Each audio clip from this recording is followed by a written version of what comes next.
क्या लोग आपको इग्नोर करते हैं? आप अपनी तरफ से तो सब कुछ अच्छा करने की कोशिश करते हो, लेकिन फिर भी आपको उतनी इंपॉर्टेंस नहीं मिलती जितनी आप चाहते हो। आप लोगों से बात करना तो चाहते हो, लेकिन वो आपकी ओर जरा भी ध्यान नहीं देते हैं। आप कितनी भी कोशिश कर लो, लेकिन फिर भी आप इग्नोर हो ही जाते हो। लेकिन वहीं कुछ ऐसे लोग भी होते हैं जिनकी सभी बहुत वैल्यू करते हैं और जिन्हें कोई भी चाहकर भी कभी इग्नोर नहीं कर पाता। अगर आप भी उनका ये सीक्रेट जानना चाहते हो, तो हम आपको एक ऐसा 4 स्टेप गाइड फॉर्मूला बताने वाले हैं, जिसको समझने के बाद आपको कोई चाह कर भी कभी इग्नोर नहीं कर पाएगा। स्टेप वे एन एन, जब भी कोई आपको इग्नोर करता है या फिर आपको जानबूझकर इंपॉर्टेंस नहीं देता है, तो वो यही चाहता है कि आप उस चीज पर ध्यान दो और रिएक्ट करो, क्योंकि इस चीज से उन्हें सेंस ऑफ सेटिस्फैक्शन या सुपीरियरिटी मिलती है। लेकिन क्या होगा अगर उनकी इग्नोरेंस की तरफ ध्यान देने की बजाय आप इस चीज को अपना अटेंशन ही ना दो और ऐसे रिएक्ट करो कि आपको कोई ज्यादा फर्क ही नहीं पड़ता? आपके आसपास ऐसे लोग हैं जो आपको इंपॉर्टेंस देते हैं।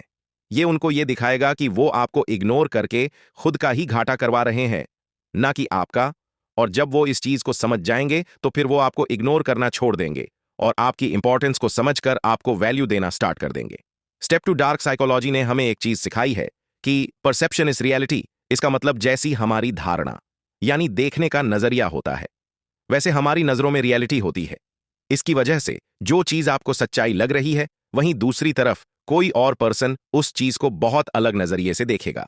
फॉर एग्जाम्पल, इस पिक्चर को एक बार देखो। इस पिक्चर में एक इंसान इसे 6 समझ रहा है और दूसरा इसे 9 समझ रहा है।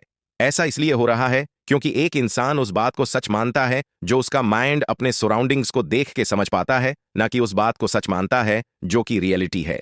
इसी के अकॉर्डिंग आपको भी लोगों के माइंड में अपनी इमेज को बदलना होगा। आपको उनके पर्सपेक्टिव को मैनिपुलेट या चेंज करना होगा। उन्हें उनकी सोच को क्वेश्चन करने पर मजबूर करना होगा, जिससे कि वो आपको दोबारा से एक दूसरी नजर से देखना शुरू कर दें। अगर आपका कोई करीबी अब आपको इंपॉर्टेंस नहीं दे और इग्नोर कर रहा है, तो सीधा उसे ब्लेम करने के बजाय पहले सोचो कि आपने उसके माइंड में अपनी इमेज क्या बना रखी है। स्टेप 3, पेशेंस, एक इंपॉर्टेंट चीज है जिसमें डार्क साइकोलॉजी पूरी तरह से बिलीव करती है। ये आपको उन्हें इग्नोर करने के तरीके आराम से सोच समझकर कोई रिएक्शन या जवाब देने के लिए तैयार करता है।